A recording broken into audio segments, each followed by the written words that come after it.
Well, good evening, everybody.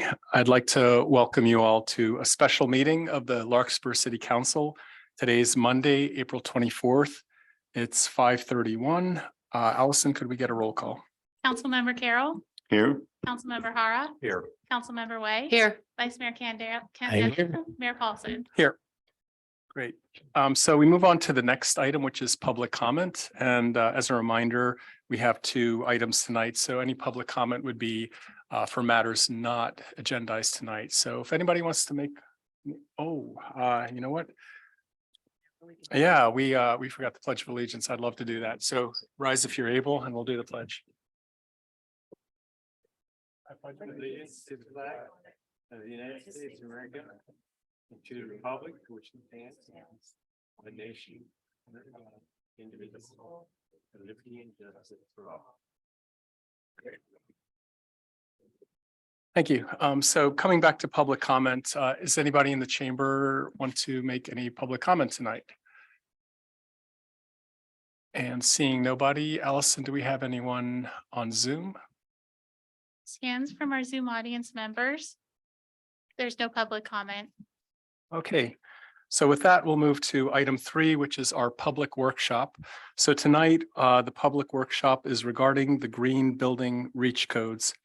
And we'll receive a presentation on the amendments and to the green building requirements regarding energy and electric vehicle infrastructure and provide direction to staff. So if we could get a staff report or a presentation. Thank you. Thank you, Mr. Mayor and council members. The council's been hearing about amending the reach codes off and on for a while from members of the public, from staff.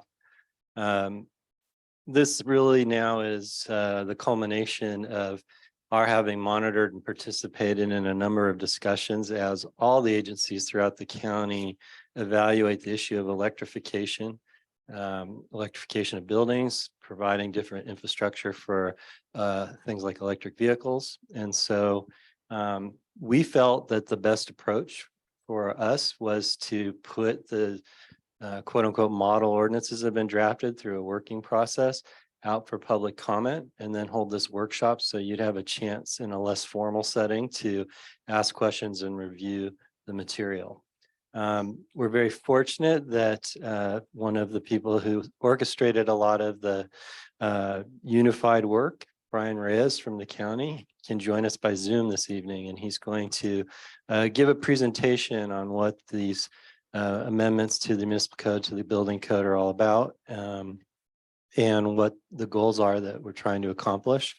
And then we're going to turn it back to you for a general discussion. We have myself here, and you have Elise Simonian, your community development director, available as well. And I do want to acknowledge that Shannon O'Hare, assistant to the city manager, who's been out for a while, and we're going to see her again in our chambers here in a few weeks. Out for a good reason, but anyway, she was really our staff person assigned to this, and so I really appreciate Brian stepping in to do this presentation this evening. So Brian, I'm going to have Allison bring you up here to do the presentation. Take it away. Okay, thank you, Dan. Can you hear me okay? Yeah. Great. And I want to check in with Allison, excuse me. Were you going to do the slide deck, or should I share my screen to do the slide deck? If you share your screen so you can advance as you're ready. Okay, will do.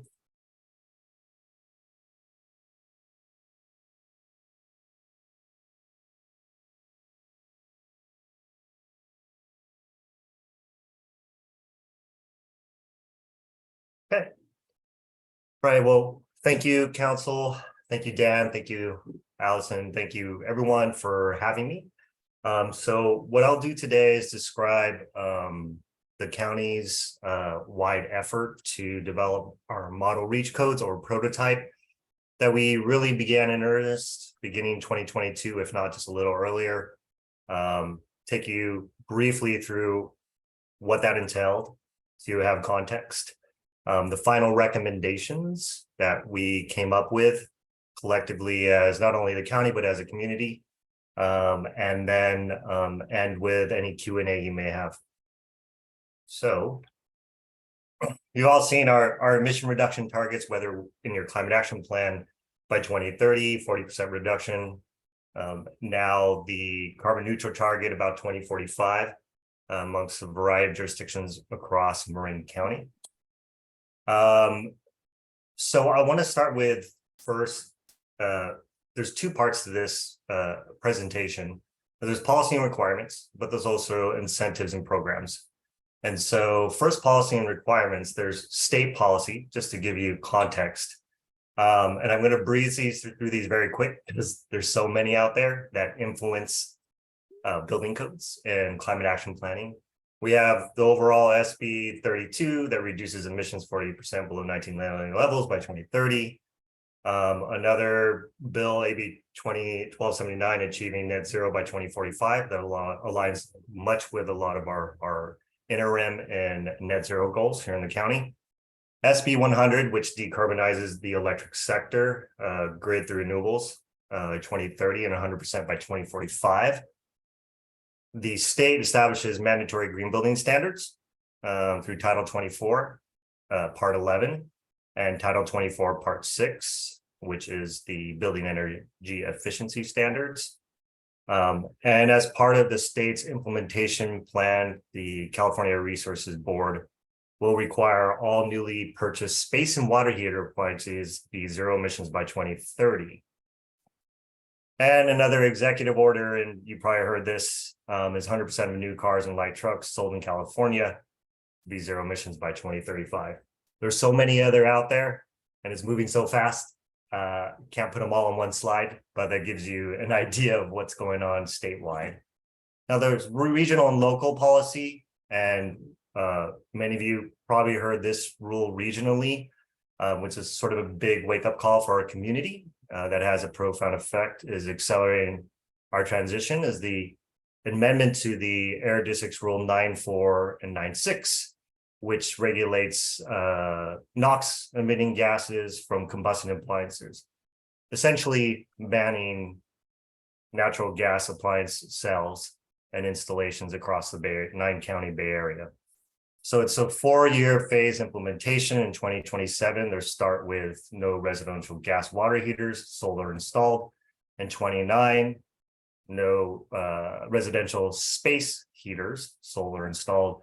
In 2030, I'm just going to layer this in, that 2030 state implementation plan by CARB, no residential space or water heaters sold statewide.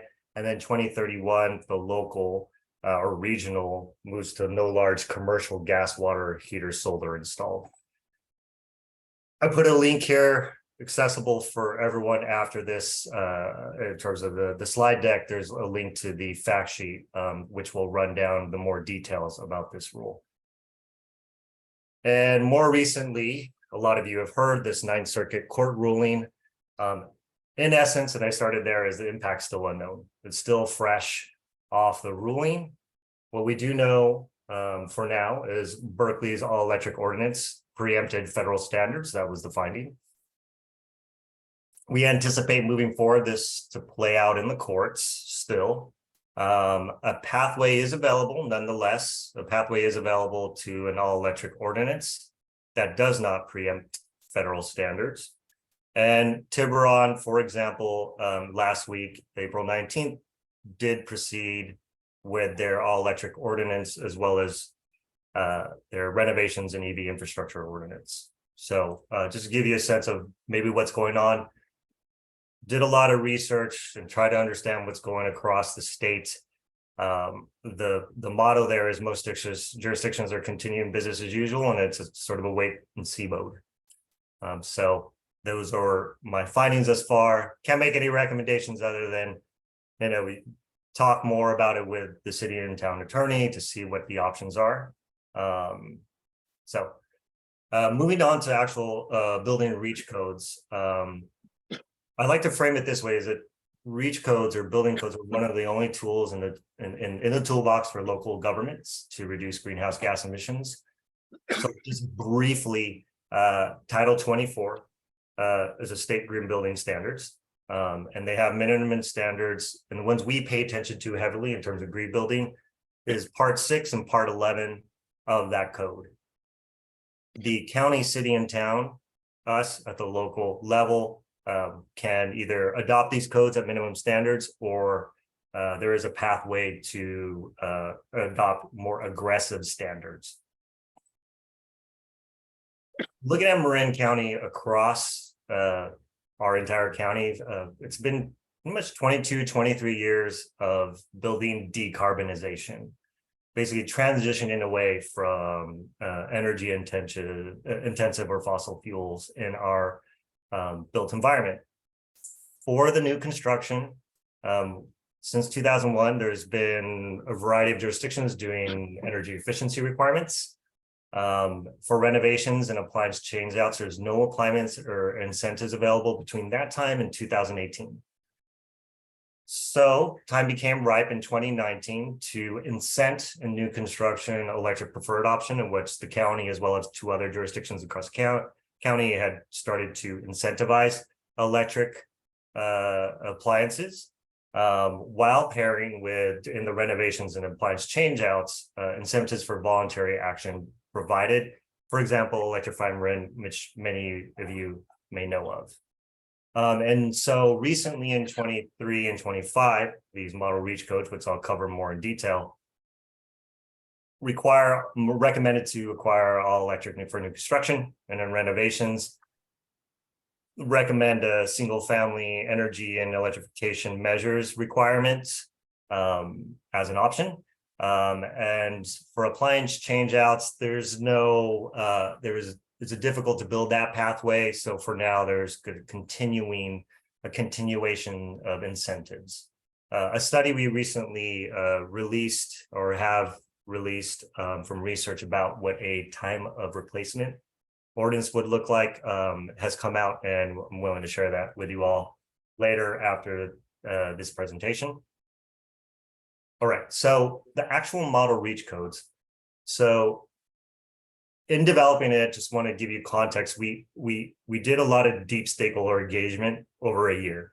So we did about 5 monthly technical working meetings with the city and town building officials and planners to help build sort of the technical aspects, challenges and opportunities, and what we can do moving forward if we were going to look at transitioning away from gas in the building codes. We did 1 public community workshop, which was in June, and then we followed that up with 3 focus groups, workshops with the community, builder and community, the advocate community, community-based organizations, particularly in those serving the low, medium income, agent in place, and equity priority communities. And then, of course, ad hoc presentations and conversations with community, as well as commissions that are appointed and electeds like yourself. The county and reach code and model reach code was developed, and we shared those with the jurisdiction in an ongoing effort, as Dan mentioned, to try to unify codes as best as possible.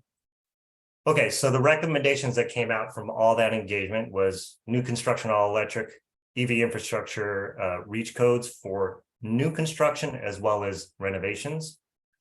This increased access and readiness and charging installations. And the third key component was single family renovations. So additional energy efficiency requirements and electrification requirements and readiness requirements for certain types of projects undergoing renovations.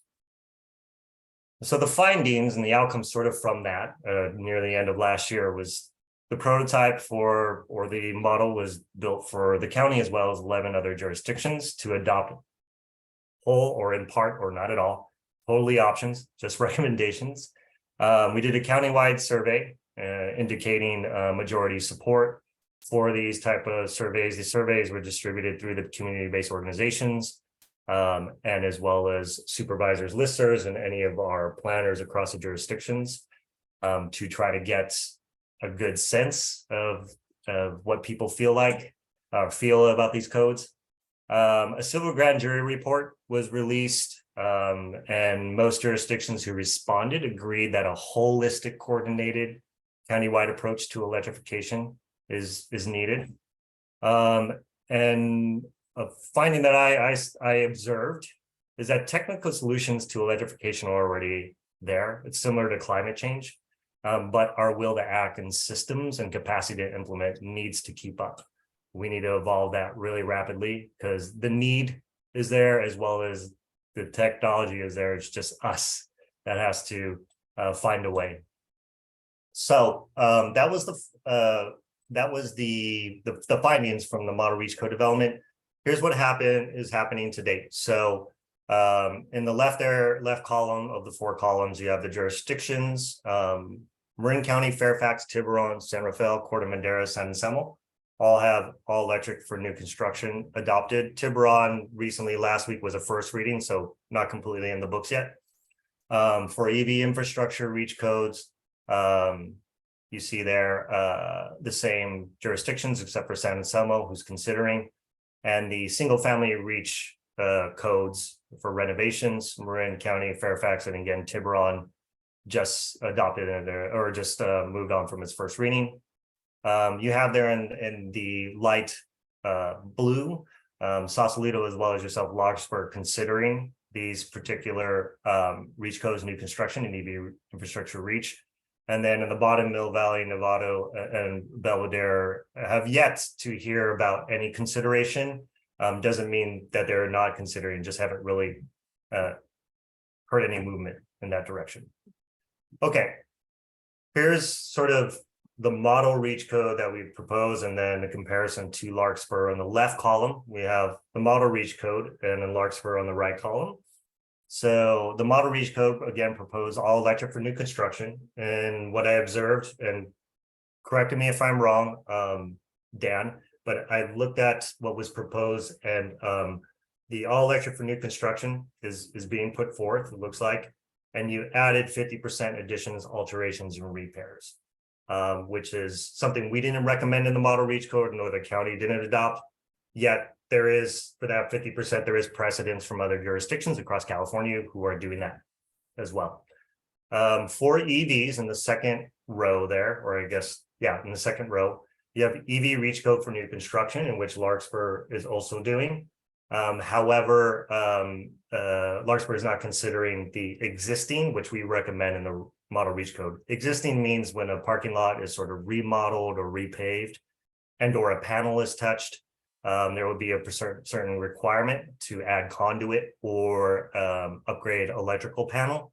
And that's just to get it ready so that the biggest cost to any electrification in the future is to dig and trench. So that type of code is put in place anytime a parking lot is remodeled. We also recommended the third key component, the single family renovations energy reach code and electric readiness. Larkspur is not considering that. The model reach code did not consider this, in which Larkspur is considering. You have no natural gas expansion in single family, which I wish I could have done for the county, honestly, and San Rafael has adopted that. And that is something that we will consider ourselves in the county looking forward. Okay, so those are requirements, but it's not, policies as you know, are not a comprehensive solution. It's important pieces to transition away from gas to this puzzle is our policy incentives and programs. And so in a built-out community like Marin, finding ways to incentivize and finance these energy measures and electric appliances, especially for existing buildings, are tantamount to meeting our climate goals. It's not just all about requirements.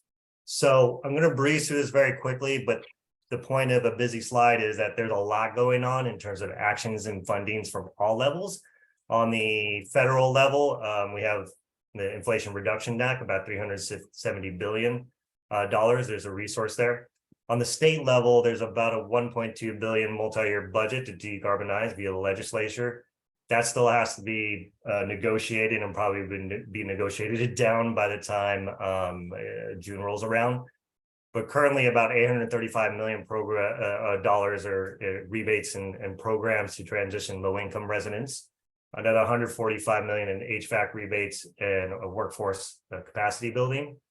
And about $220 million to resilient centers for HVAC for schools and low global warming potential refrigerants. The state also has the self-generation incentive program. Long story short, that picks up the $80 million rebates for heat pump water heaters. And then on a local level, we have Electrify Marin. Bayren has rebates and financing. Marin County Business Program for businesses, MCE EV rebate programs, and then technical assistance for multifamily, commercial property owners. Basically, most all of those are stackable. And so there's a lot of incentives and rebates out there available for anyone required or voluntarily making the transition. Okay, whoops, I think I just accidentally hit a. Okay, as I mentioned in the results from the model reach code development, the civil grand jury report was making a more coordinated effort about implementing electrification countywide. So we've endeavored that already. We've had a couple. We're starting to develop it, and we'll have stakeholder engagement this year. So by the end of this year, we will develop a countywide electrification plan that is implementable. We're engaging across the cities, particularly with MCEP, Marine Climate and Energy Partnership. And the goal is to crowdsource the community to help develop this plan that tracks with each of our jurisdictions' climate equity and or adaptation goals. I'll just stop there. There's a lot of details, but I'll just give you the vision and goals for now. So I'll stop there. I hope to see that as the conversation and some context. So I will turn it over to Dan or you, counsel, for any questions you may have. Yeah, so I just want to chime in that Brian's did a really nice, very helpful job of showing you some of the differences between the county's original model and what we've proposed. Some of that is the result of Ms. O'Hare and her staff were monitoring what the debate was in some of the other cities that have already gone ahead of us and in other parts of the state. And we're trying to bring modifications that seem to be more palatable in some of the other debates. The other thing is we can always go back and add more. So I think that was part of our attitude as well with some of the things that we pared down from the county's approach. And Brian hit it on the head. One of the great debates here is what to do about gas and restrictions on gas. And we were seeing more communities starting to put the restriction that residential shouldn't be able to expand its gas service in existing residential, but maintain what they do have already. So we've added some of that in. We also got feedback from the city attorney's office and from our building officials. So some of that's incorporated here.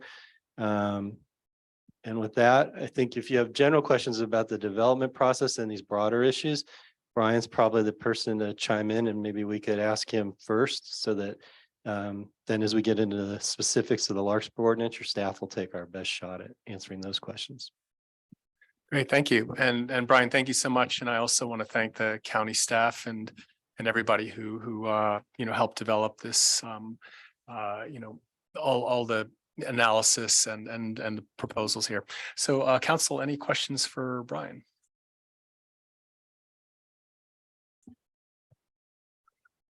Brian, quick question. Do you happen to know the price of gas versus electric? If we're requiring people to switch over, or we're requiring new homes to have electric versus gas, do you have any idea what the costs are that we're going to be imposing on people? Yeah, so this is in the case of so with Larkspur, you only considering new construction. So for any renovations which you're not considering or appliance change out, that's not mandatory. So just want to start with that to give you a sense of the differences in cost. Let me share my slide deck again. I had this prepared because I anticipated this might be a question. We work with the state. Let me see if I can go here into the resources. You all can see, yep, you can see it. And so this is a cost comparison of different renovation scenarios that we work with the state to help us develop. And so these are scenario based, just sort of, what's the approximate cost of a renovation that you'll see within your jurisdiction. Here's the cost of the measures that you'll likely install, as well as electric appliances. This is a lot of information, but to give you, let me try to break this down, is if you were going to, for example, do a renovations reach code like we were going to do,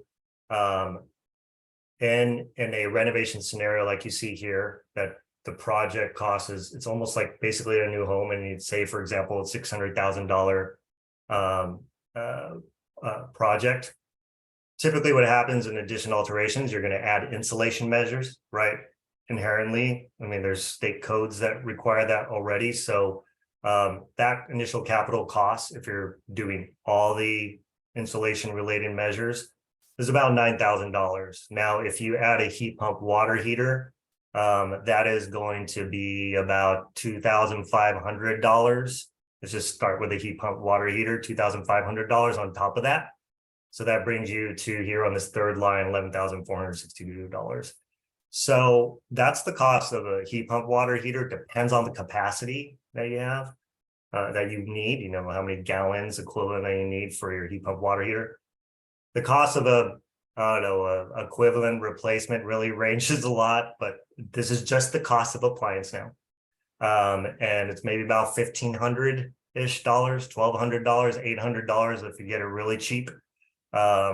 So again, so that gives you a sense of sort of the difference and why the requirements or why the incentives and rebates are super important to make that happen now, or to make up the cost, the upfront cost, to make it palatable.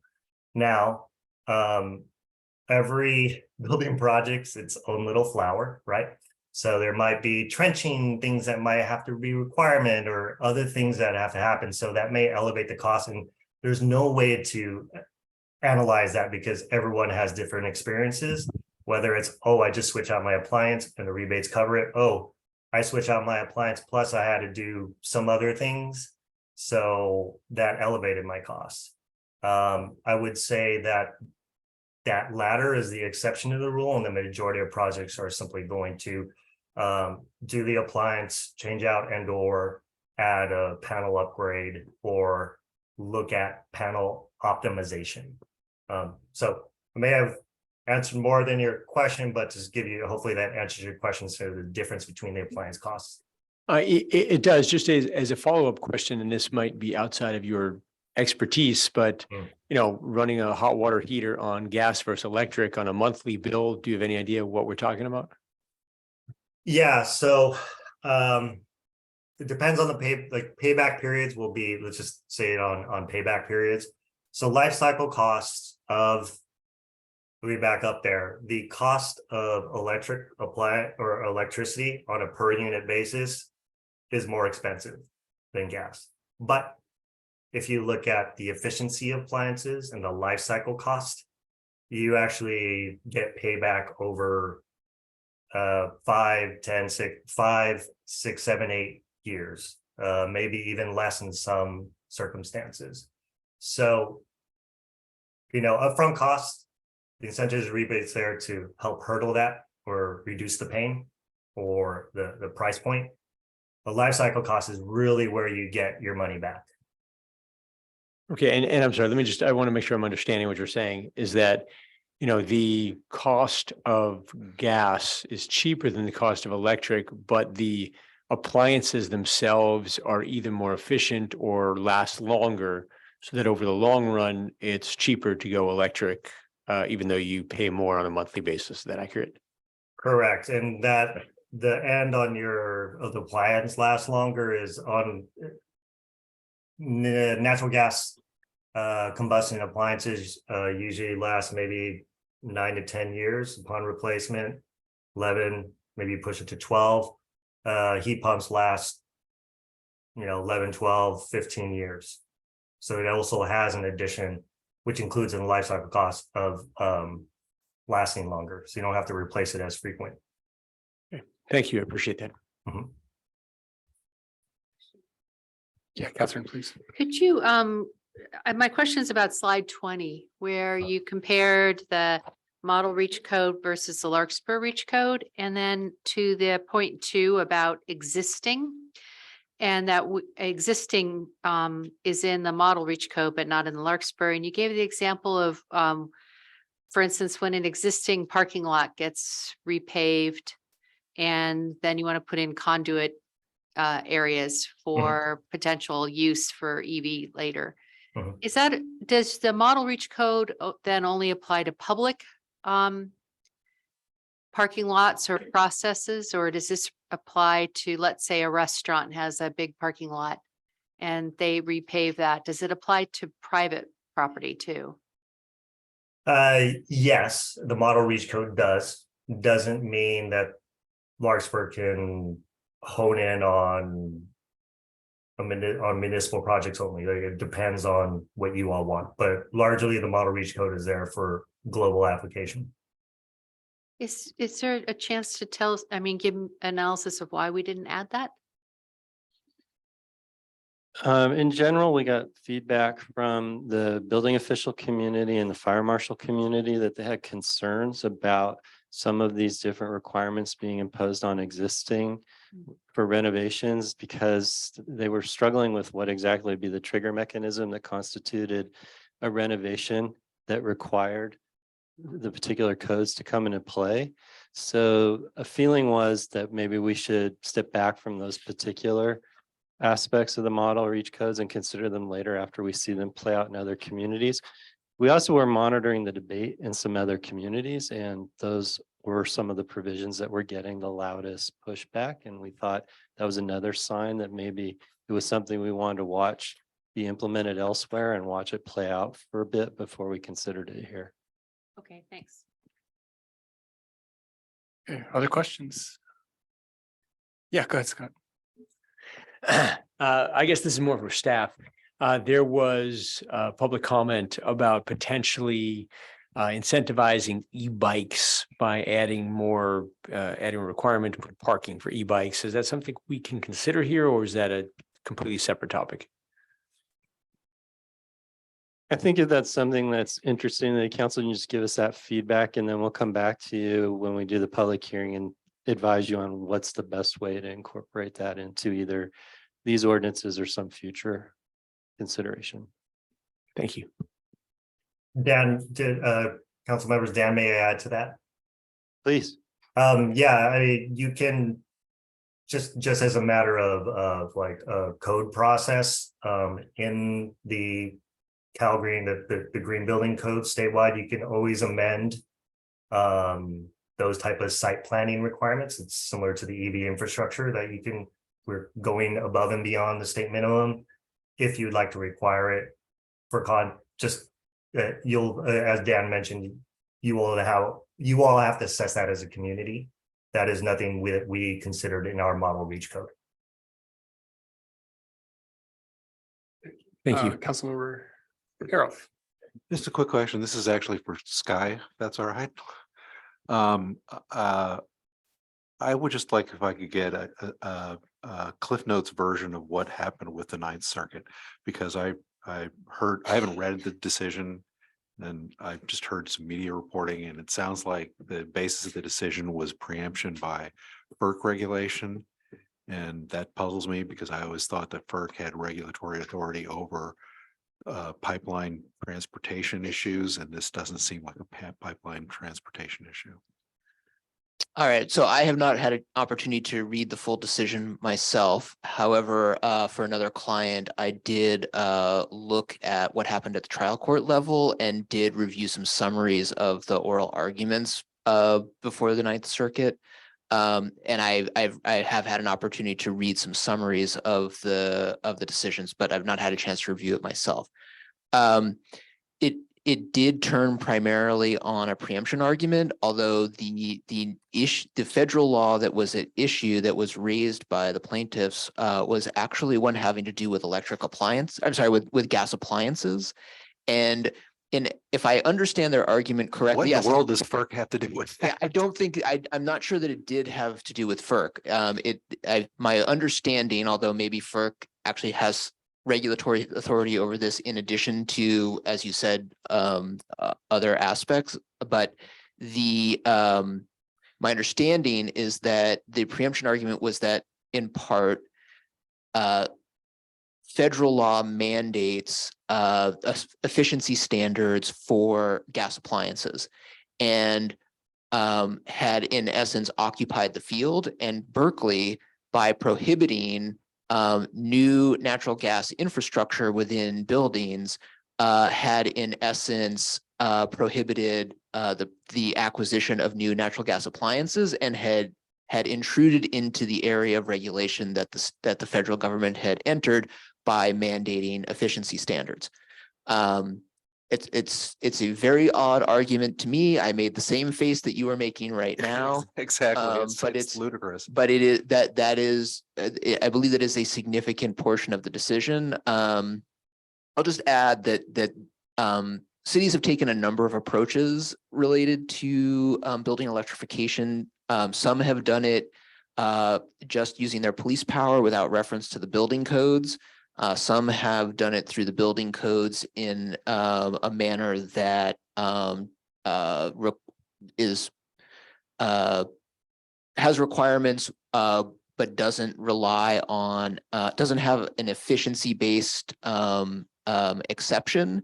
And then another variation on that is to use the authority under the building code to amend locally, but then have exceptions that are based on the idea that if an applicant can demonstrate that an all-electric pathway won't achieve efficiency standards that are in the energy code, then they can be granted an exception. Berkeley's ordinance also took the first approach, which is just to exercise their police power to prohibit new natural gas infrastructure within the buildings that are subject to the ordinance. So that is I think that's probably the least common approach that's been taken, and I suspect that that also had an effect to some degree on the decision. In addition, Berkeley had prohibited natural gas in restaurants, and the Restaurant Association was a big part of bringing that case forward. So there are a number of factors going on with Berkeley's particular case. So I think we're all still evaluating the implications of that for other types of reach codes beyond the type that Berkeley had adopted. And we need to understand that before we bring this forward for council to consider. But there are a number of distinguishing factors that potentially differentiate the model code that's before you for consideration tonight from the one that was at issue in Berkeley's case. Well, that's helpful. I'm not sure it answered my question because I was puzzling about FERC's involvement. Yeah, I'm not sure that I'm really not sure that FERC was involved. Yours was the news reporting Okay, seemed to refer to that. So. Yeah, yours was the first time I'd heard FERC referred to. As I understood it, and it may be that FERC is responsible for setting the appliance efficiency standards, but what I had understood is that it is actually the appliance, the federal regulation of appliance efficiencies that was at issue and was the cause of the preemption. Okay, well that would make more sense. Although not a lot of sense, but it would make more sense. Okay, well, thank you for that. Great, Councilman Carroll. I'm just curious on page 10, the slide 20. Are you doing a similar table showing the variances between the different communities that have already passed the reach codes? Because I'm thinking in terms of before our next meeting, I'd be curious to see. I mean, the whole point of having the county-wide model was so for contractors would have pretty much a standard. So I'm curious as to how much variance there is in the 6 different that have already considering it.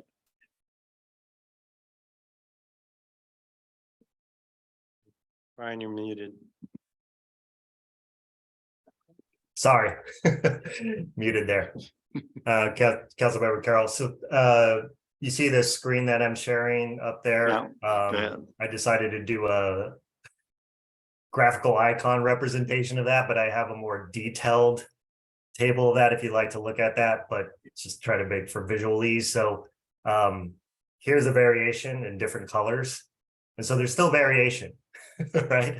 To the extent with, again, Marin County, Fairfax, Tiburon, San Rafael, Corte Madera, San Anselmo, taking all these key components of the REACH codes, all electric new construction, EV infrastructure, renovations, whole or in part. So hopefully that represents that there, the variation. And then again, in the light blue, everyone else considering, including you all at Larkspur.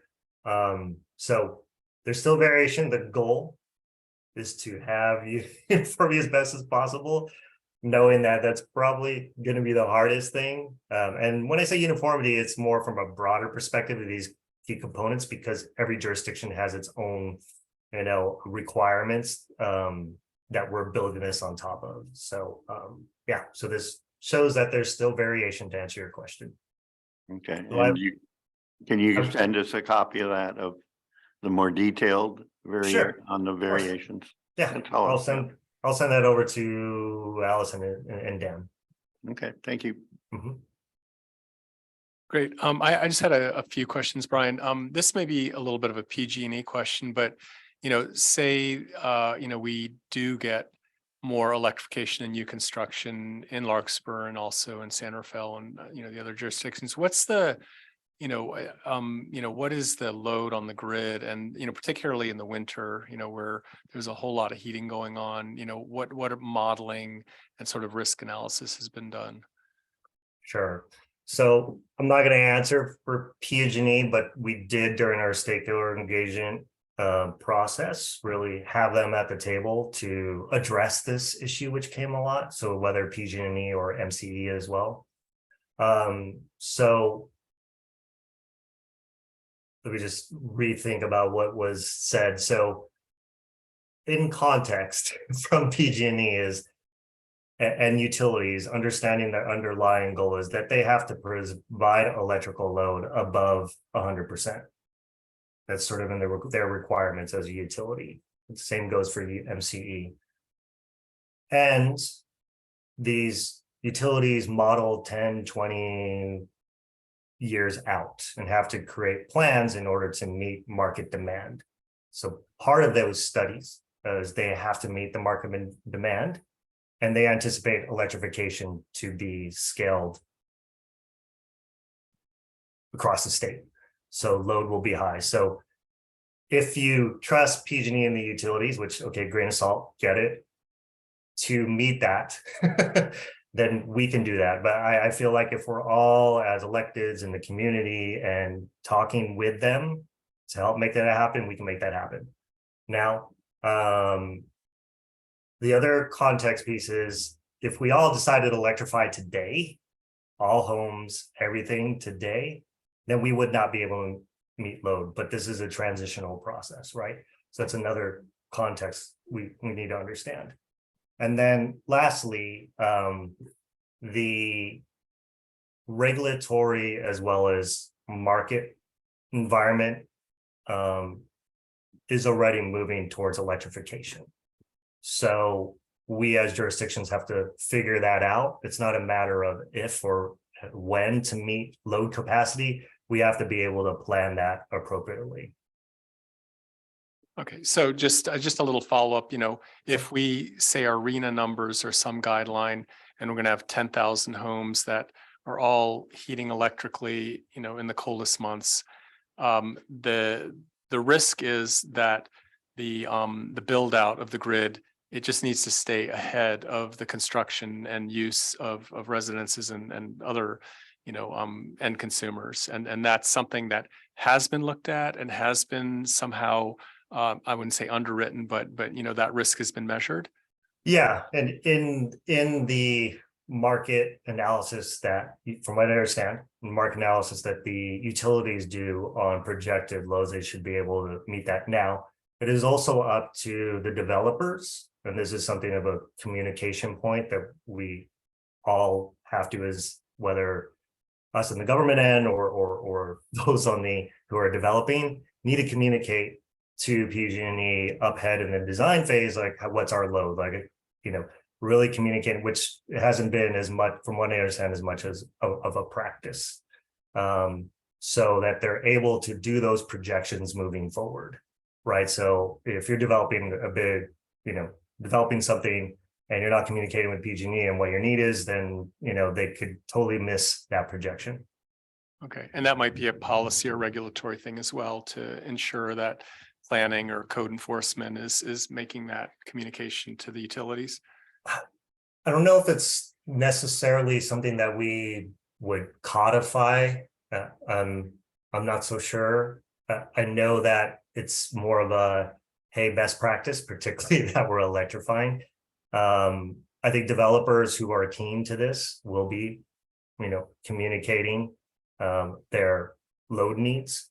Us as jurisdictions are putting forth model reach codes at the local level, about 70, I think 72 after Tiburon, 70, 71, 72. Other jurisdictions are electrifying requirements, so that's already a market signal to PG&E saying, this is what our community is doing. I will also add during those winter months, even fire season months, I have, just to let you know, is sometimes there's people think about grid reliability, will I get my power on, but also will I get the same level of service? And so during those fire seasons, from what I understand, PG&E does have to redirect a lot of their staff and operations staff out in the field to handling emergencies, which get prioritized over, for example, someone who wants to upgrade their panel and plan the electric design of a transformer or whatever. So you also hear people of experiencing delays in getting the service that they need. But it really is the time of year that you get it. Some people say, oh yeah, I get it in a couple months. Oh yeah, it took PG&E 14 months to get it to me. And it really depends when you're applying for that. Great. City Manager. I saw the city Yeah. manager was itching to say something, and then I'd like to say something as well. A few comments. One is I was at a Marin managers meeting and the MCE representative assured us that they will find power that is in demand. So take that for what it's worth. The second thing is when you do new construction, the developer has to get a meter for the property. That's when they have to convey to the electrical utility the amount of load they're going to demand on the grid. So it's not something the government should be responsible for. I think that was what you asked. Yeah. We should be making that notification. Gets a little more complicated on a remodel because that's already got an existing connection. And then lastly, if I may be allowed a little bit of an editorial comment, I mean, you have a chicken and egg situation, right? You could wait around to make important policy for a long time if you're going to wait for the electrical utilities to tell you they've now generated the 2 or 3 times more capacity they need to electrify the United States, or, we can start to shift everything toward electrification, and then there's a business incentive for the utilities to quickly catch up. Thank you. Kevin? Yes, thank you. I just wanted to maybe provide a little bit more of a nuance on it. Actually, it's not more of a nuance. I just want to make sure that the public understands, because the question focused on PG&E and the role that PG&E plays in the provision of electrical resources to our community. PG&E is not, by and large, a supplier of electricity to our community here in Larkspur, throughout Marin, and through several of the North Bay counties, which are all within the service area of MCE. Just so the public understands, MCE is the default provider of electrical energy in those communities, not PG&E.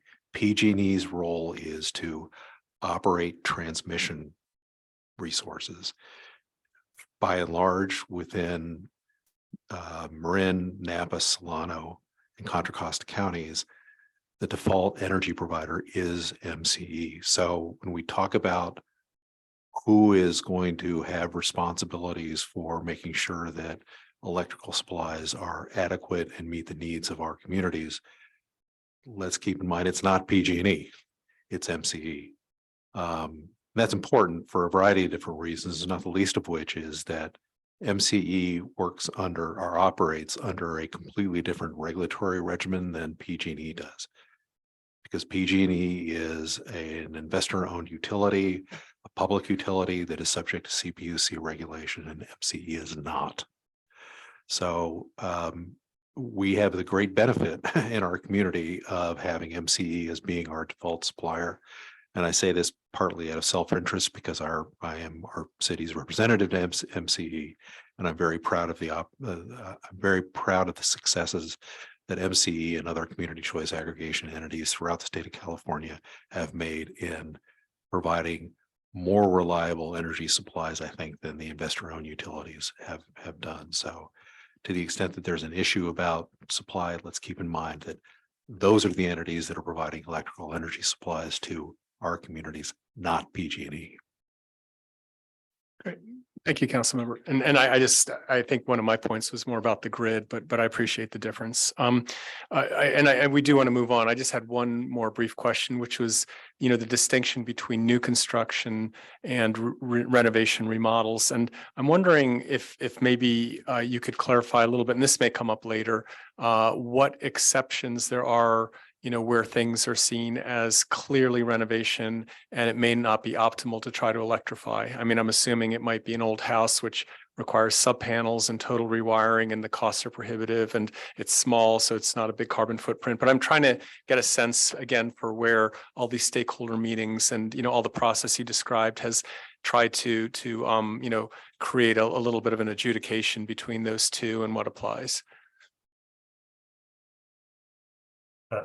Mayor Paulson, was that question for me? Yes. I don't know if you were looking at Dan or start the over. screen. So if I understand your question, there was new construction and renovations developed in the model reach code. You wanted to get a sense of the feedback from the. What distinguishes the two? I mean, I assume there's a gray area, but if you could, Yes. in addition, but if you can just, give a little bit more guidance, because, we are looking at those two differently. Sure. Okay, so new construction, as defined, is anything that is not previously occupied, right? So it's sort of a new building from the ground up. Now, there's variations, as you mentioned, on defining new construction. And so that what I said, which is not previously occupied, is usually defined as newly constructed. The ordinance you have before you in Larkspur is newly constructed. I don't know if that's the exact language, but I'm going to go with that, as well as what you define as new construction, 50% additions, alterations, and repairs occur. So that is known in some other circles as substantial remodel, but that's essentially what you are addressing there in your ordinance of considering new construction. The county did not consider that. We have our own, in terms of unincorporated, we have our basically that, but 75% instead of 50%. Now that's just a legacy percentage that we have to figure out our own. So most jurisdictions went with the newly constructed, not previously occupied. So that's new construction and sort of its breadth. On the renovations end, that's for bigger projects, particularly those that don't have that substantial remodel or the 50% or 75% we have. But we did that anyways, as well as ourselves. So that renovations are triggered based on square footage. So in the case of unincorporated Marin, we chose 750 square feet. Any project above 750 square feet requires, not all electric, not to get too much into it, but basically certain energy efficiency measures and electrification measures that the applicant can choose from. The choice is based on meeting a target energy efficiency score. And so I'll just leave it as it's a point scoring system. It's a little more complicated, but basically that's what it is. Now that trigger of 750 square feet depends on the community. So Fairfax, for example, has decided to adopt that, and they have smaller building footprints and building stock. So they went with triggers of 200 square feet or more. So it really depends what your building officials or your staff see as typical renovations and where you want to draw that line. So anyone below that line just has to do the state minimum, no extra requirements. During the stakeholder engagement, that was brought up, and those variations that I described were brought up amongst the stakeholders about what would work and what wouldn't work within their community. One anecdote I'd like to say is share with people is, or one thing I like to say about it was really great to have the stakeholder engagement. For example, we had set the square footage for the county at 1,200 square feet because that was a legacy option. Someone said, well, why is it so big? Think about a lower square footage. So because of that community feedback, we dropped the square footage, and that satisfied still requirements while not letting people get too away with too much of it. So the stakeholder engagement was important to feedback, to right sizing our triggers of whether 750 square feet or 200 or 1,200. Thank you. I was simply going to add, I think from all the briefings I've received, these issues around remodeling and renovation and what should be a trigger has probably been the most hotly debated among the professional staff, particularly the building officials and the fire marshals. And some of the recommendations we got from the folks that work for us came from other regulations they do that have these different space requirements, size requirements, percentages involved, and the gamesmanship they see played. And they were really struggling with wanting to help facilitate policy outcomes, but also kind of knowing what people may or may not want to do and what would be the best way to capture this behavior. So. Good, Scott. I just have a question for staff on the follow-up on that. It was suggested earlier that if you do a percentage, that could affect smaller homes better, more than bigger homes, which are people who can less afford the upgrades that we're talking about. So I was curious staff's logic for doing the 50% as opposed to a square footage number.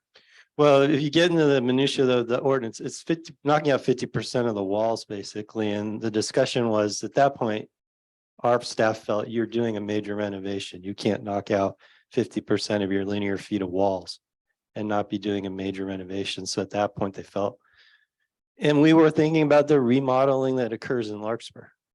And at that point, they felt you're really capturing one of the behaviors we see, which is a small home essentially being replaced by a much larger home.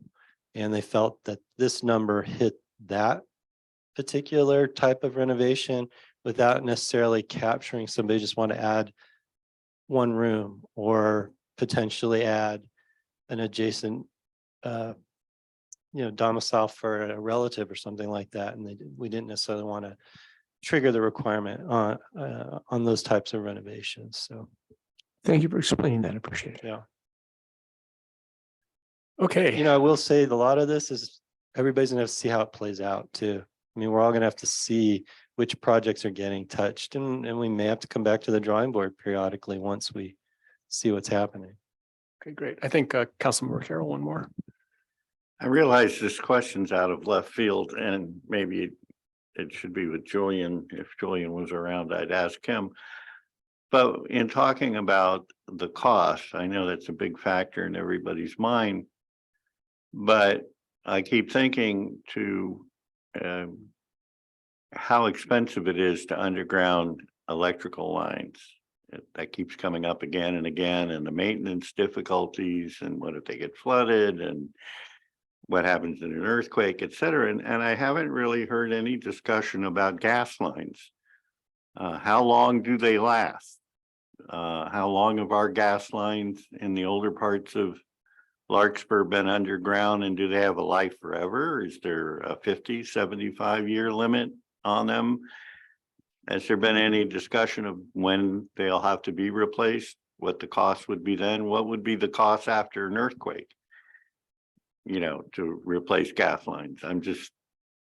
So of course, that's not our responsibility. So Mr. Skinner would probably not be able to give you a whole lot of real world experience or feedback on those costs. What I can tell you is that after the San Bruno explosion, PG&E went through and they inspected all their lines.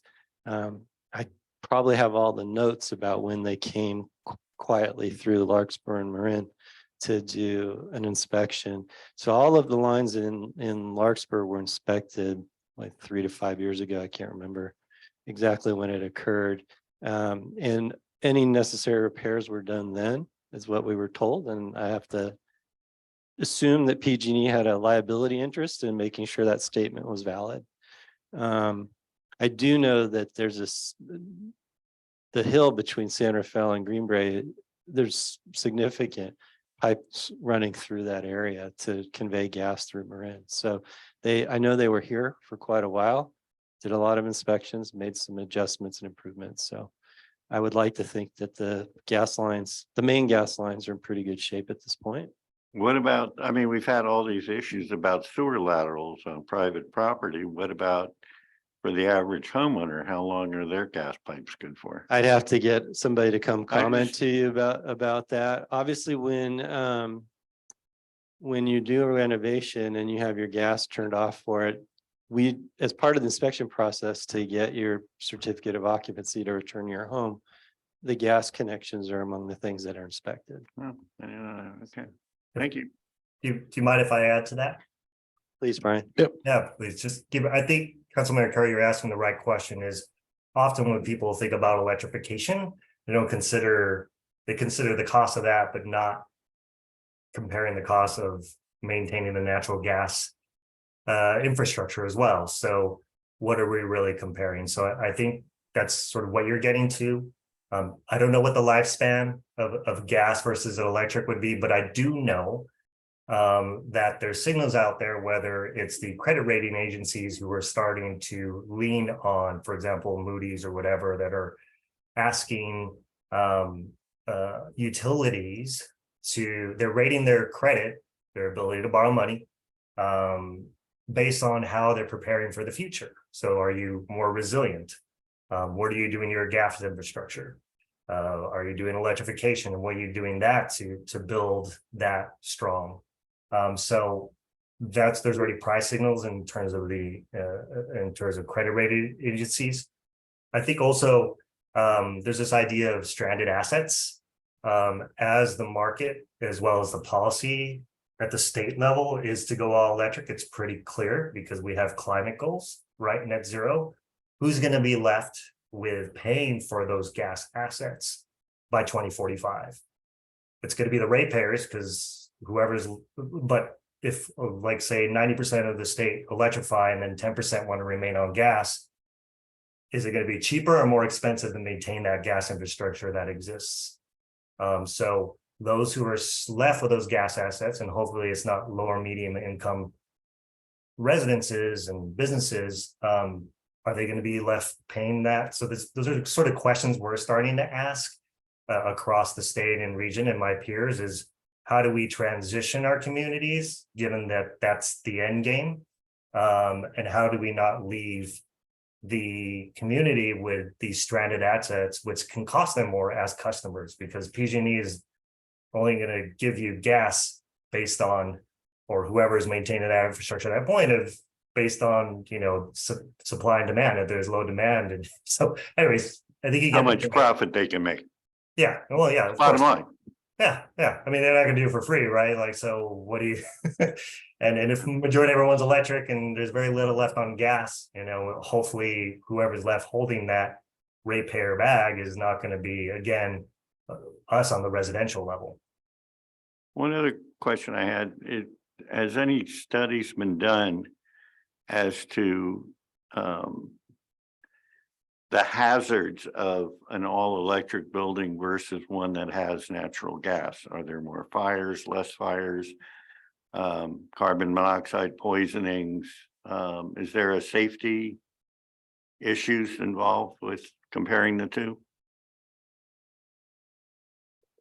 Yes, there's I believe there is a organization, Redwood Energy, that did an analysis. So I'll share that also in my notes with you all to give you a sense of what that is. Thank you. Great, thank you. So let's maybe go to the public and get some public comment, and we can come back So it looks like we have a hand raised. If you want to just go to the mic, let us know who you are, where you live, and we have a time limit. I don't think the timer's on, but Alice, okay, yeah, just 1 second.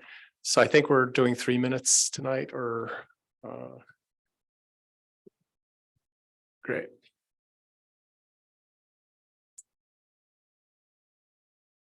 Okay.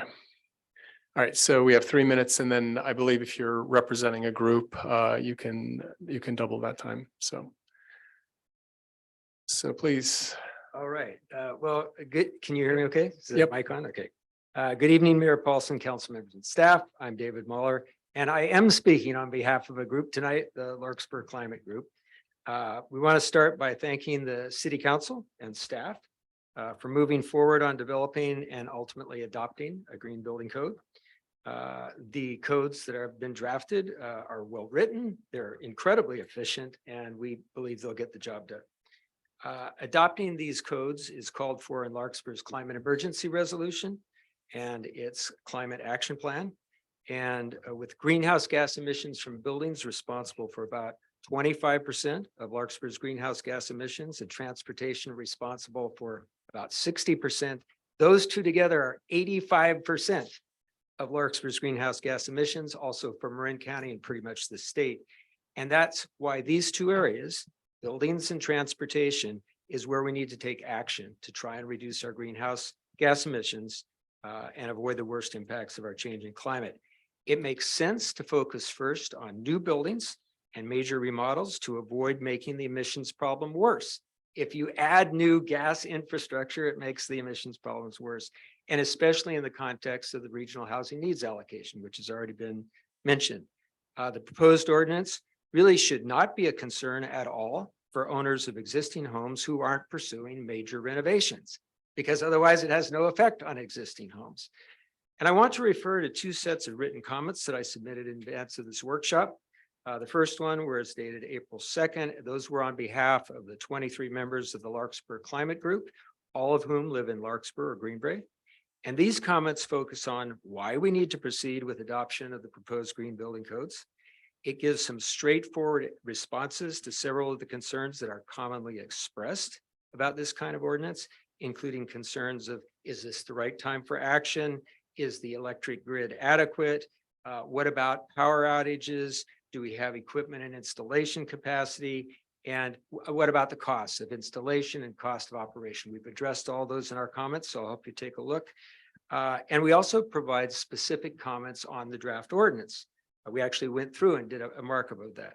Now, the specific comments in the draft ordinance are mostly clarifications. I want to be very clear on that. We read those very carefully, and we thought there were a number of things that needed to be clarified so that they'll be clearly and accurately understood by both applicants and staff going forward. And we strongly recommend that these comments be adopted. The specific comments also point out two issues in the draft ordinance that we think need to be addressed. One is this 50% trigger. And as Councilmember Candell pointed out, as written right now, a small home that did even a reasonable sized addition might trigger that. If you had a 1,200 square foot home and did a 600 square foot addition, you've triggered. If you have a 400 or 4,000 square foot home and did a 1,800 square foot addition, it would not be triggered, even though the addition is 3 times the size. So something isn't quite right there. We think the 750 square foot is a reasonable trigger point, should be based on the size of the addition, not on the size of the existing home. And then secondly, the EV charger requirements, we believe should apply to modification of existing parking lots and not just new ones, because it's when existing parking lots get modified, that's the chance. They're torn up anyway. That's the chance to install the conduit at very low cost. The comments that were dated April 24th, submitted just today, hopefully you had a chance to take a look at them.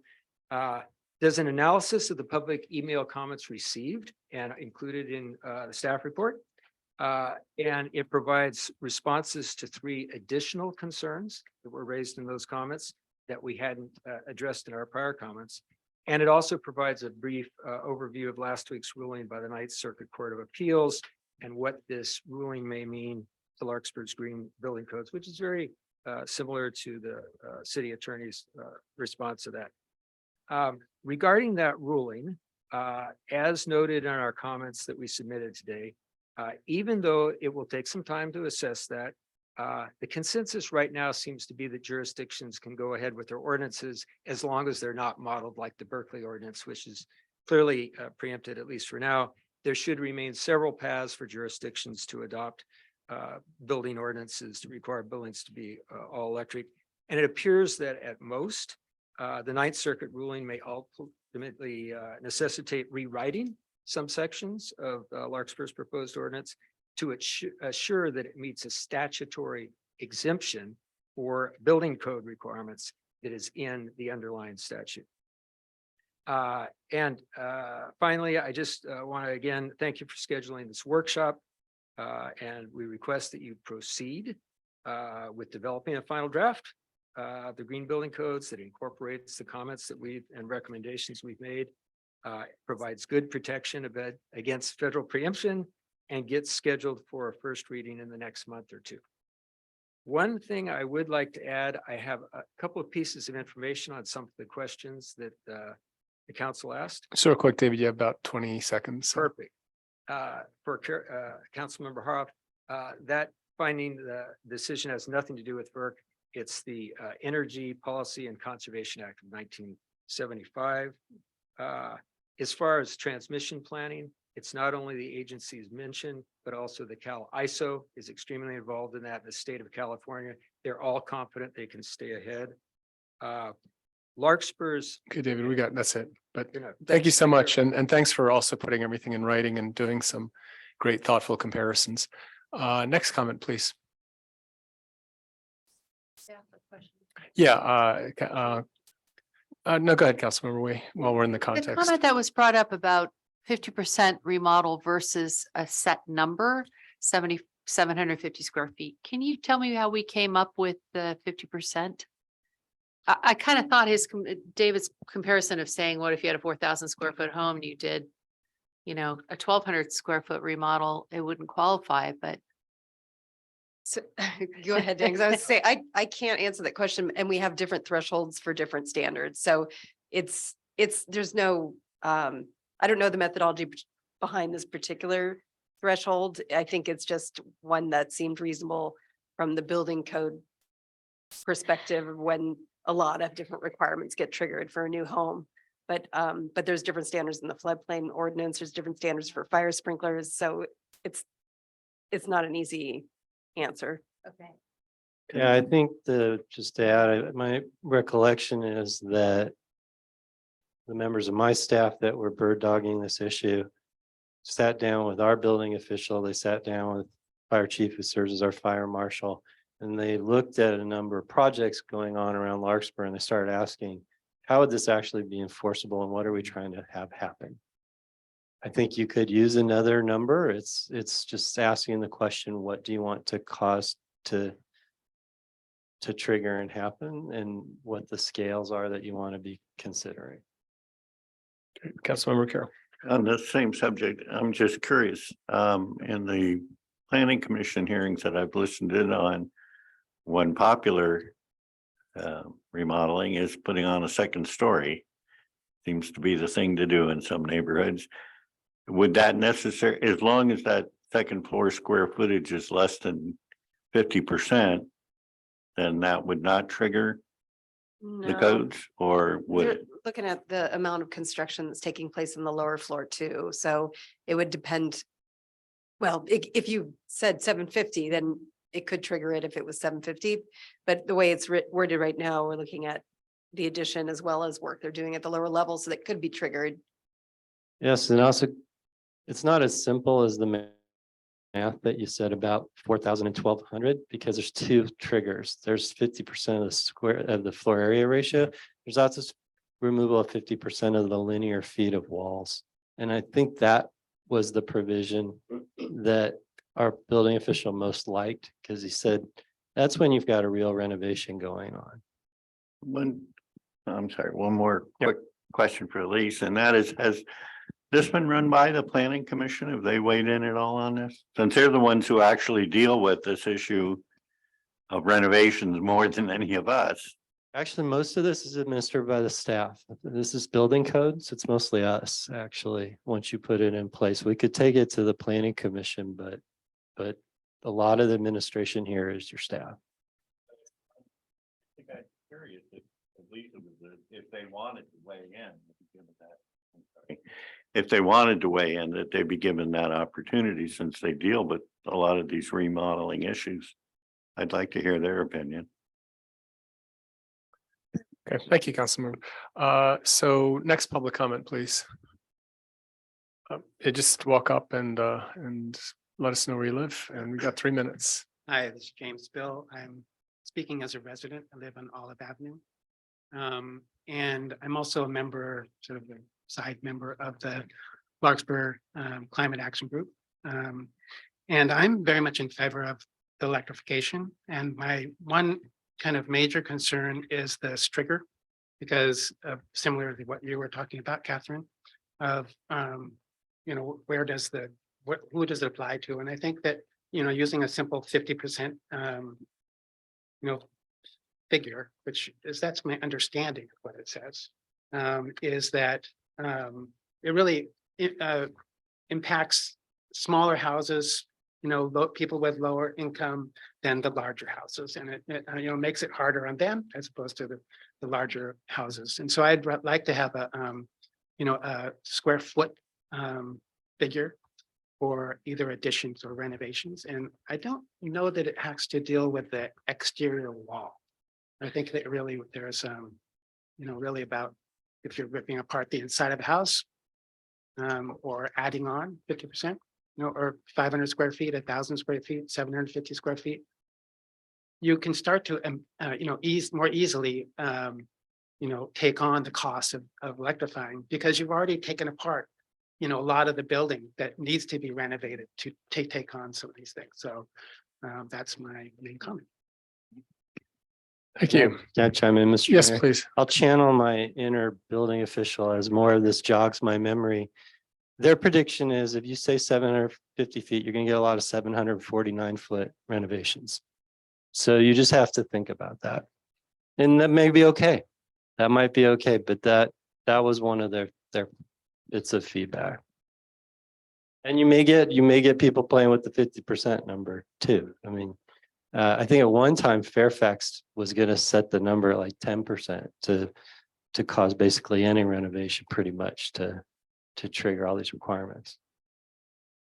I had a quick question, and I think Councilmember Carroll too. I am not completely clear where multi-family fits into this. Does this apply at all to apartments or condominiums or townhomes? I haven't seen these codes get into what constitutes the major renovation of a multifamily building. Obviously, new construction would all be electrified. Okay, so I'm thinking, as a use case here, Skylark, takes one of its, 4,000 square foot, standalones and does some kind of work. Would we be using the same formula for them, or I'm assuming they're not exempt, in principle? Yeah, the way I understand it, it's written to that it would be the same formula that's applied. If they were adding a new attached unit, it sounds like that's one of the exemptions, but they would have to do a significant amount of work for it to be considered a new construction to trigger the requirement. And that's where the other piece of the renovations to existing structures, it might be covered under that section of the model code that staff hasn't written out in the draft for Okay, great. additions and renovations. Thank you, Councilmember. Yeah, I'm sorry. I just don't understand what you just said. Sorry. So they have, Oh. hypothetically, you've got an owner, they get 500 units, right? And if we say 750 feet and they do 2 units and it's more than 750 feet, do they have to now do this? And is it only for the 2 units they just did? Is it for all their units? Is it 50% of the entire complex? So it would be to that structure itself, I believe the way it's written, if they were doing a 750 square foot new unit or addition to one of their units, yes, that would, if that was your threshold, yes, that could trigger it. But if they're just remodeling their buildings and they don't meet the 50%, So it wouldn't 50% would be the total square Building. footage of the entire building. right? Okay, and it's, if we did a number like 750 square feet, if they've got a huge building and they do 750 square feet, what does that mean? Do they have to electrify their whole building, They just the wouldn't, units? or like we said, they nothing? would not do the addition likely.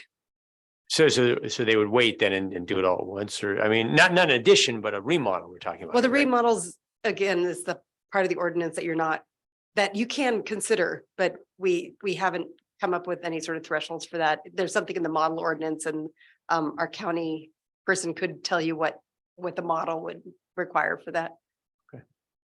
I was just gonna comment, I'm trying to think, I mean, I don't process all the permits the way community development department does, but I'm trying to think of in my time here, any apartment building that's ever come in and made significant changes to the number of units, which, you know, most work that occurs in an existing multifamily building doesn't change the number of units. It doesn't change walls around. It does remodeling within the units, which is what I think why they're not going to trigger any of these requirements. But it would, with the time limits on the sale of gas appliances, they're gonna be phased out in these apartment complexes at some point, correct? Not our responsibility. We didn't cause that to happen. And Well, it's the state, yeah, Yeah. but I'm just saying, the goal's gonna be accomplished. well, and you could bring that up at a certain other public policy discussion we're going to have as something landlords are going to point out to you as a cost that they're going to bear. Yeah.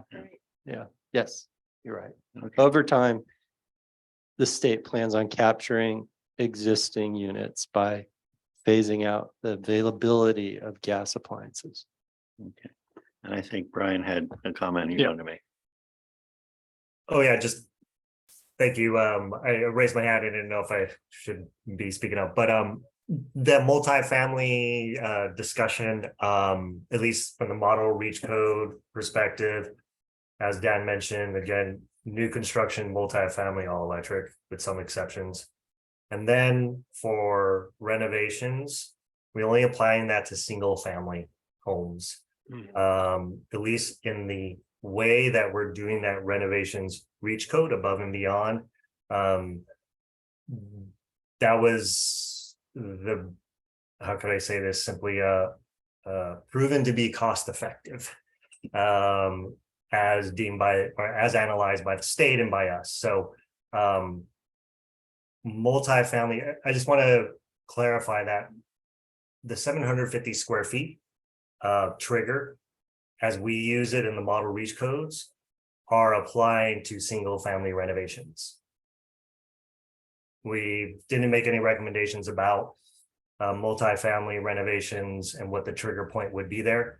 Again, that would be for you all to decide. I will say that you have the ability cost effectively to make a multifamily renovations reach code as well as develop your own triggers.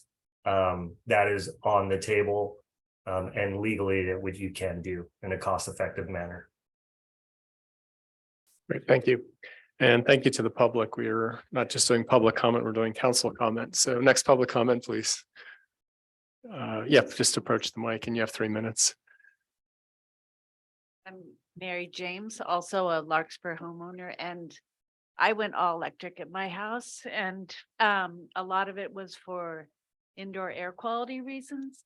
And it's really not that complicated. I mean, I didn't do it all at once. I did it over a number of years, you know, and if you guys buy, there's pretty low cost indoor air quality monitors you can get, especially during the smoke season. That's really great. And you can see when you cook, it's really a great incentive to get an induction cooktop rather than a gas stove. I mean, there's a lot of good reasons to go all electric. And I have a friend who right now is replacing her gas water heater. And she said with the incentives, the price is like amazing. She actually feels like she's getting paid to do the replacement. So cost is not the big issue for right now because of the incentives that were mentioned. And finally, I just want to make the point that when my gas meter was capped, I just feel like from a fire resiliency point of view, it makes me feel a little better. And if more people went all electric and more gas lines were capped, it's just, everything we can do to improve fire resiliency in our neighborhoods, I think is a great thing also, and something to keep in mind. Thank you, Mary. Next comment, please. Hi, my name is Gerald Andre. I'm a resident on Sycamore Avenue, and thank you for this lively discussion. I'm in favor of the model ordinances. Looking around at some of the photos during this, particularly like the horse over there, Larkspur has a history and there's been a lot of technology. At one point, we were moving to mobile phones, and there are people that said, let's just stick with our landlines, they're better. Some people wanted horses and not cars. I've also been upgrading my home to all electric. I'm not quite there, but pretty far along. The heat pumps are cheaper. I've seen it in my bills. They also provide air conditioning, which my family loves in the summer. We went from having no air conditioning to air conditioning. You end up doing a little more efficiency in your home in terms of insulation, ductwork, all these things save costs. I haven't yet got to the induction stove. That's one of the things I'm going to do soon. But I'm really worried also, not just about the climate. I'm also a parent, but for children, there's a severe situation with asthma that's being tied and linked by scientists right now. There's been a lot of in the press. It's been in the New York Times, San Francisco Chronicle. The kids are getting asthma from the gas stoves in their homes. And we talk about multifamily housing and children in them and the pipes going into there. And, Councilmember Carroll was asking very good questions. What's the cost of maintaining gas? Well, how well is gas being maintained? And by the way, there's no checks on whether there's leaks from that gas or not. Even if there's not leaks, the stoves themselves are leaking. So there's a lot of aspects of this. It's obviously a climate initiative, and I'm in favor of that, but there's a lot of other benefits, just like moving from a horse to a car or a landline to a cell phone. These are things that are going to work out in our favor. And as the finding from the grand jury on slide 9 says, it's very summary level, but it resonates with me. Technical solutions are already here. We need a will. And as a resident and a voter, I'm hoping that it seems like the way that we're moving as a council, as a city, is towards electrification. That should be the will that we need our elected officials to push. Because when the next large multifamily goes up, why should we have gas pipes going into it? Gas pipes cost money to put in. It costs money to maintain. Those stoves are not as good as all induction. Induction will boil water 4 times faster than a gas stove. You can turn that gas way up to high, and the induction's faster. If you don't believe it, just go ahead and use your coffee maker. Hit the button. Your electric. Watch how fast electric water heats up.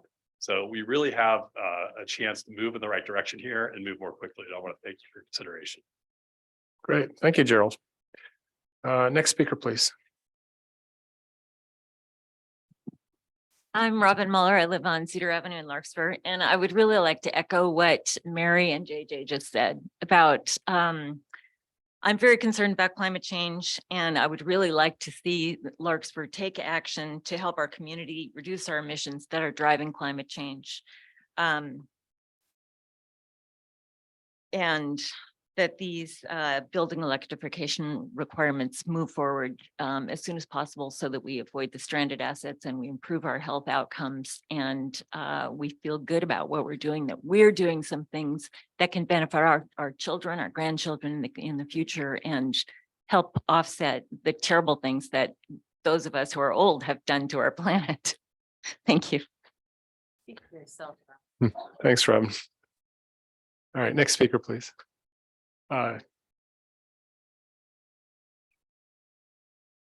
James Holmes, Larkspur. How soon we forget. How soon we forget. Chronicle last September. Blackout fears amid pleas to cut use. A couple of days later, San Francisco Chronicle. State's power supply strained. Couple of days later, San Francisco Chronicle, record heat taxes power grid, crisis intensifies as officials plead to reduce usage. Marin Independent Journal, a couple of days later, Marin outage scare, heat wave posed test for county power supplier. Apparently the impact was the same on MCE and they were begging people to use their generators. A few months later, threats persist despite efforts to boost electricity. Few months later, all electric future suffers whenever power goes out. Most recently, storm exposes vulnerabilities of power grid. Since New Year's Eve, hundreds of thousands of Californians have lost power. Increased stress on the electric grid has previously been apparent in the summer, but and wildfires goes on to say we have the same problems in the storms. Of course, that has been very profitable for generator producers, and so we have a full industry providing generators to cover up for the deficiency of electricity. Costs, California, another article here, California has the highest electricity rates in the lower 48, and the Pacific gas and electric rates are expected to rise more than 30% through 2030. PG&E wildfire catastrophe proposal may soon trigger higher rates. Power grid needs $1.3 billion upgrade, says the independent system operator. How many more headlines and news articles do we need before we realize that complete electrification just isn't ready for prime time? And not only is electrification imprudent, unrealistic, and exorbitantly expensive, it's unfair. Electrification advocates should focus on the powerful producers and distributors. Instead, they focus on the consumer, the weakest link in the chain. This is tantamount to bullying. Of course, that's what the major electric utilities want too. So it's odd that we seem to have strange bedfellows here. And of course, you heard about the James, legal about case. 10 more seconds, James. Yes, you heard about the legal case. So as a minimum, I think you want to hold off until the legal aspects are settled. Just one more point, if I could answer Mr. Carroll or James, the time's up. just give one response, Mr. Carroll. In the 73 years in my family home, I've had nightmarish problems with the gas, with the electricity, not a problem with the gas. Electricity is much more glitchy and more. Thanks, James. James, we got to stop now. Thank That's you. why we have so many electricians. Okay, next. Okay. Thank you. And I think some of that's probably written comment. Next speaker, please. Thank you, Council. This is Matthew Hartzell, resident of Loma Vista Avenue, and I support these countywide green building model reach codes, and I urge you to adopt them at the countywide level here in Larkspur. And I also support all the comments made earlier by David in his letter. And I also want to thank Councilman Kendall for your question about e-bike charging. 65% of our emissions in Larkspur are caused by transportation, and switching modal use from single occupancy vehicles to walking, biking, and that includes e-bikes and transit is one of the best ways for the city to reduce its greenhouse gases. And it is key that as e-bikes become more common, that we do have the infrastructure to support them. That includes both parking at all activity centers and schools, and in multifamily housing, secure bike parking on the ground floor of apartment buildings, including charging for the e-bikes there. So if that's something that could be looked at the city code level for multifamily housing, I think really important moving forward. So thank you for your attention to that. Thank you. Great. Thanks. All right, next comment, please.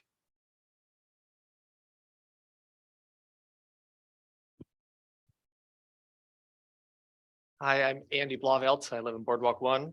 I wanted to first thank you for holding this special hearing on this important topic. I think it's great that you're paying this much attention here in Larkspur. I want to make 3 points in favor of moving forward with this. The first is the big one. Climate change is here. It's becoming dire. Bold action is going to be required. I think that many of us realize that, but respectfully, in looking through the comments that were submitted, some of the opposition ones seem to be not grappling with that. And so I think moving forward with this, at a minimum, we don't want to be investing further in the fossil fuel infrastructure into the future. The second point is just a small one. This is not a radical, bold action that we're asking for. We're just leaning in. I recently remodeled. I went all electric. I'm really happy with it, especially when my neighbor's paying $500 a month for gas, and so that really helped my ROI. And I also, it's working great. I love my induction stove, and I do feel safer. Oh, yeah, left the room. Not combusting the fossil fuel in my house, but not having the gas line into my property, having it capped out there. So personally, I feel better. And the third point is just, this is a solution that's scaled to the community. We've, as a city, committed to climate goals. This is an achievable next step, is what this is. We just start leaning in. It's a relatively moderate option, as Dan was explaining. The city kind of pulled back from some of the things that were not quite sorted out from some of the others. As Brian explained, this is something a lot of the counties going forward with together. And if we all sort of come forward together and take this moderate, achievable step, we'll be moving in the right direction on a really important issue. Thank you. Great, thank you, Andy. Next speaker, any comments? Okay, Allison, who do we have on Zoom? From our Zoom audience members, the first comment will come from Ken Strong. Hello, Mayor Paulson. This is Ken Strong. I live off of Los Cerros in Greenbrae, and I'm just going to address a couple of points. First, as it relates to the comment about power outages, one thing that is clear is most appliances now and thermostats like have an electrical component to them. So when your power goes out, your furnace goes out because your thermostat doesn't work. Most stoves have electrical ignition, your hot water goes out. So we do need to be concerned about power outages overall, but electrical appliances are not going to be an obstacle by themselves because many gas appliances won't work together anyway. Another point I'd make is that gas lines are being phased out as at a state level too. The CPUC up until about a year ago subsidized developers to run gas lines to new developments and new buildings on the theory that that would spread the costs of the gas system out. This past several months ago, the CPUC passed a rule that eliminated subsidies for gas lines into new buildings. So the costs of installing gas lines to new buildings is going to go up in the future anyway. So that's just another thought. It shows where we're going as a state in these areas. So anyway, I support the comments in support of the ordinance. Thank you. Great, thank you for your comments. Next speaker, Allison. Next speaker is Tom Flynn. Welcome, Tom. And Tom, I'll ask you to unmute. Yes. Yeah, I always really appreciate and respect the comments of James Holmes, but I think that, we should all be reminded that increasingly, day after day, it seems we see more and more evidence that climate change is happening, and its effects are increasingly affecting the most vulnerable. And, we really have to take responsibility for the transformation of our energy system, and that is going to involve some elements that aren't going to all be in place immediately, but all of the capacities that are being put into place now, clearly we are making progress. We are, if we have to, essentially, as we've seen so many of these things with climate change, like the rate at which the ice sheets are melting or they're increasing even faster than anticipated. So this isn't a time to slow down. This is a time to really speed our electrification and our clean energy path forward.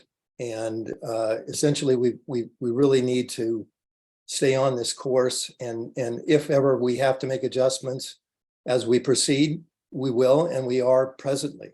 But the overwhelming evidence and the overwhelming economic direction that seems to be working out the best is this transition. So I strongly support this ordinance. Great, Tom. Thank you. Next speaker, Allison. Looking for any additional raised hands from our Zoom audience members. There's no further public comment. Okay, great. So let's then bring it back one last time for the council, or any other comments or thoughts or questions. Councilmember Carroll. I do appreciate your comments, James, but on most issues, but on this one, I strongly disagree with you for two reasons, primarily. One, the most recent was the San Bruno gas explosion. I was on Highway 380 coming back from the airport when that thing went. 8 people died. I don't trust PG&E. I'm sorry, after all the investigation and what they found in that. I'm very suspicious of gas line. To the 1989 earthquake. My ex-wife and I were at the ball game, and I very vividly remember coming back over the Golden Gate Bridge and looking back at the Marina District and at the 4 plumes of gas-fed fires burning in the Marina District. I didn't find out until the next day. Next door to one of those plumes was my accountant. I was running a food company at that time in San Francisco. And when the building collapsed, she'd heard Al Michaels saying, "Oh, earthquake." And it gave her enough time to jump into her front closet, hall closet. And she went from the 3rd floor to 10 feet below the sidewalk. She was trapped. A fireman got to her within about 2 hours, held her hand for, I think it was over 24 hours until they could dig her out. They had to dig her out on a backboard. But they literally got her out about an hour before that gas-fed fire burned into her apartment. That's kind of left a very strong impression on me. I've had my own personal gas generator since 1970 when I was a volunteer with the Red Cross Disaster Services. It's just common sense to me to have them available, and the children in our neighborhood, when I had kids, were very grateful, and as was their parents, because we were the only house that was lit up and had video games to keep all those kids distracted. So I appreciate your concerns, but there's bigger issues behind all of this. As far as what we're doing to our planet, I've seen the shows on TV of the people in Micronesia, in Bangladesh this last weekend. I forget which CBS show had a segment on some islands off of Panama that are having to be evacuated from thousands of people who live there thousands of years because they're not going to be able to stay another 3 to 5 years. Their islands will be underwater. We're part of the problem, and I'm sorry if a blackout is inconvenient, but having to move from your family's ancestral home is a hell of a lot more inconvenient. And I take my responsibility for being a part of that. I want to leave a better world for my grandchildren. Thank you, Councilmember Carroll. Any other thoughts, Councilmember Harris? Mr. Mayor, just a quick question, because I'm a little confused about what's being proposed with our ordinance as opposed to the county ordinance in terms of EV infrastructure in parking lots. So for us, I think we're proposing, or what has been proposed for us is for construction of new parking lots. We put in the conduits, but not for renovation of existing lots. That's correct. Okay.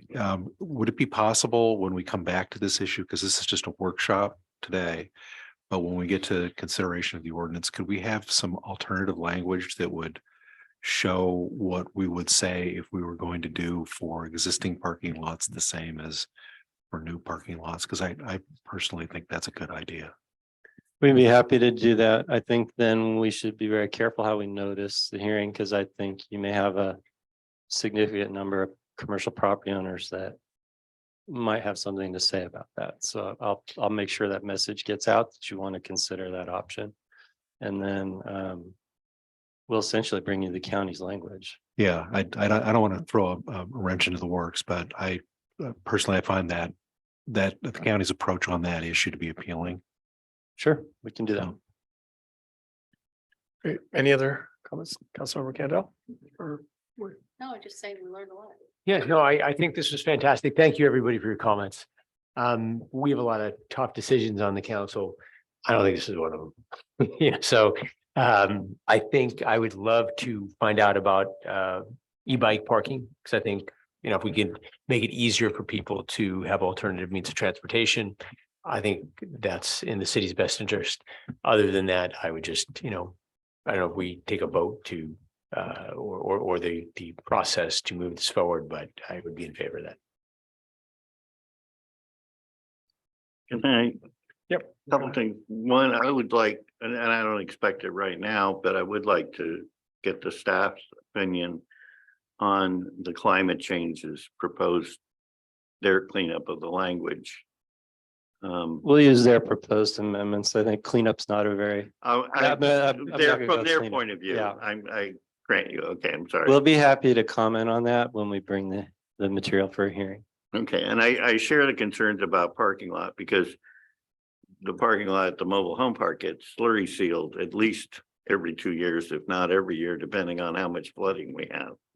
And so I would hate to see a slurry seal triggering, you know, they're not digging into the ground, you know, except for some patchwork. And so I'm concerned about that too. The other thing, another comment somewhere. I'd be curious to hear from the fire department.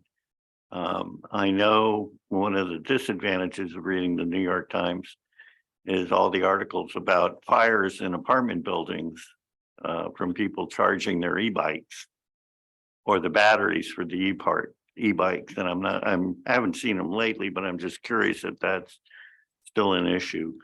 So I actually have some information for you that Chief Martin shared with me about a week ago. They actually did have to put out a fire recently that involved a bicycle battery catching on fire. What I think Chief Martin would say if he was here is the fire department does not have an issue with e-bikes and thinks they should be promoted. What they're concerned about is that not every manufacturer is being responsible about what they're putting in to power the bikes. And so there needs to be, I think he would say there needs to be some sort of regulation or oversight that's not occurring now, because it reminds him of other electric devices where they've dealt with problems in the past. And it's usually been because of the battery source. And in this particular one, they were able to figure out that the battery that caught fire was probably not the one that was supposed to originally have been installed in that particular bicycle. Also, I noticed I've been seeing a lot online about people using essentially electrical power packs instead of generators. They don't go as long as, but I'm just curious if the chief would have. I can ask him to attend when we bring this back so that he can comment on some of these issues for you. And then the last thing that was sticking in the back of my mind was, are we going to have to change the fire code sections in the code about gas fired generators? Is that something we're going to have to look at? You mean if somebody wants to have a gas generator for I know when the power at least goes one out? person in my neighborhood did put in a gas generator about 2 years ago, a gas powered. Is there going to be any changes on that? I didn't see it mentioned as something that was going to be banned by the state. I will have to ask our staff. I haven't seen anything either, so I'll check with them and get back to you. Okay, thank you. Okay, if there's nothing else, Councilmember Way, you good? Okay, then again, this I had is. one question I'm for sorry. direction to staff, yes. Mr. Mayor. Since there was that discussion about what would trigger the remodel, would you like us, much as we're doing with the parking lot, would you like us to bring the county's language side by side with what we've written? Because again, I think at the first public hearing, you could kind of build an ordinance if you wanted to. That would be helpful for me.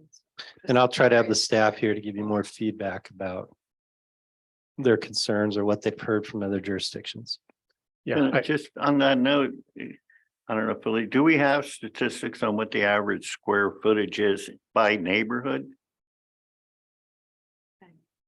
Because each neighborhood, I mean, some of the older neighborhoods are much smaller. Possible to gather that kind of information. Okay, those kind of numbers might be interesting to look at. Okay, so with that, let's conclude this workshop, and thanks again for a really great lively discussion, lots of thoughtful comments and insights, and I look forward to the next time we get together and have a public hearing on this. Councilmember Candell. I just wanted to check with staff and just make sure that you had enough direction from us, or you had any questions that you needed from us before we adjourn. I think so. I think we did. Yes. Okay. Great. So And I then, want to again thank Mr. Reyes from the county. oh yeah, for- thank you so much. Are you still there? Hey. Wow. Okay. Yeah, thank you again for all the thoughtful presentation work and it left us with a lot here. Thank you so much. You're welcome. So let's move on to our last item tonight, or before we adjourn, our last item, and that's the public hearing. So that is item 4.1, the introduction and first reading of ordinance ordinance 1064, a reusable foodware ordinance requiring all food facility vendors to use reusable foodware for dine-in operations and compliant compostable foodware for takeout services. Compostable. All right. Could we get us a report on that, please?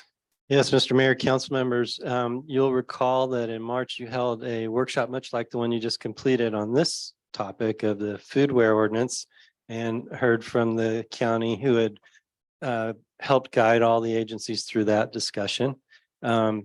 We got all of your feedback. It sounded like you genuinely were supportive of the ordinance, so we didn't make any modifications to the draft that we had been circulating. You'll recall that we notified all of the businesses that would be affected and regulated by this ordinance, and the only concerned business at the time was the movie theater, who we've reassured if they can only get a certain kind of popcorn container, they'll be okay. But maybe someday that popcorn container will exist that will be compostable. And so we now have a notice public hearing for you to consider this ordinance. We brought it today to kind of complete our Earth Day package. Earth Day was Saturday, and these two issues seemed appropriate to bring to you on Monday. So I actually had tried to get Christina O'Rourke to come do that presentation you missed, but she couldn't be here tonight, or we really would have done the triple whammy of Earth Day themes. But anyway, the difference between the workshop and now is the garbage haulers in Marin have had more time to talk about this ordinance, to talk to environmental health that would be enforcing the ordinance. And you'll see in the package, you have a letter saying they're comfortable with their ability as haulers to help make this ordinance successful. And so we bring it to you today for your consideration.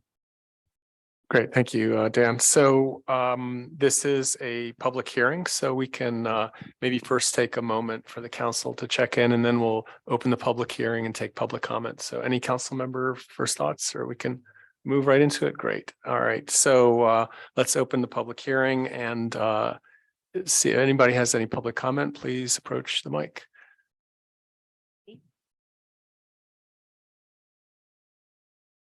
Hi, I'm Julie Monroe. I live in Larkspur, and I've commented before, but I just wanted to say how much I appreciate this coming forward, this ordinance, and hope that you will adopt it. So I'm totally in favor of it. And thank you very much for your concern and your service to our community. Great. Thank you, Julie. All right. Next comment, please. And it looks like no one in the chamber. Allison, do you see anyone in Zoom in the queue? I'm looking for any raised hands from our Zoom audience members. There's no public comment. Okay, one last call. Anybody in the chamber? Okay, so then why don't we then close the public hearing and come back to the council? Any deliberation, or seems like we may be so far? I'd entertain a motion. I'd like to make a motion to introduce and waive the first reading of ordinance 1064. I will second that motion. Okay, I guess we take a roll call now. Yes. Councilmember Hara, Yes. Councilmember Way, Yes. Vice Mayor Candell, Yes. Mayor Paulson. Yes. All right, so it's unanimous and very speedy and efficient. That So might be the fastest public hearing we've ever yeah, done. I can only wish that more votes go like this the rest of the year. And with that, we move to our last item, which is adjournment. So I move, or will someone move that we adjourn? All right, I don't think we need a second. We're adjourned. Thank you.